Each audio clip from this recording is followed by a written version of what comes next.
পতিত স্বৈরাচার 560টি মসজিদ করেছিলেন, $1 বিলিয়ন। অনেকে বলেন, অনেকের তাদের স্বৈরাচারের যে সাপোর্টার তারা বলতে চান যে এটা সৌদি ফান্ডেড এটা প্রজেক্ট। সৌদি এখানে একটা টাকাও দেয়নি, এখানে সৌদির কোনো, এটা ট্যাক্স পেয়ার মানিতে এই প্রায় $1 বিলিয়ন এটা একটা প্রজেক্ট। তো এই মসজিদের অনেক অনিয়মের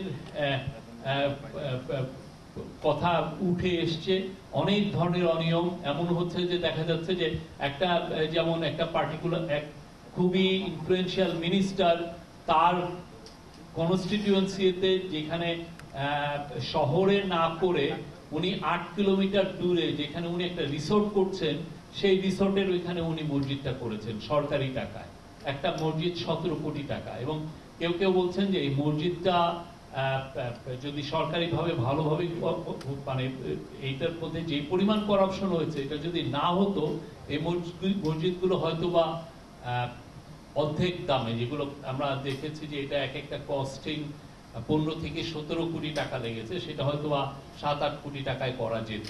এটা নিয়ে অনেকগুলো পত্রিকা রিপোর্ট হয়েছে এবং সেই বিষয়ে আজকে একটু আলাপ হয়েছে। এবং এতে ধর্ম মন্ত্রণালয় এটার একটা ইনভেস্টিগেট করার জন্য একটা কমিটি করে দিয়েছেন। তারা কমিটিটা এটার কিভাবে এটার এই মসজিদ নির্মাণে কি পরিমাণ করাপশন হয়েছে, এটার মধ্যে কি ধরনের অন্যায় অনাচার হয়েছে, সেগুলো তারা ইনভেস্টিগেট করে দেখবেন।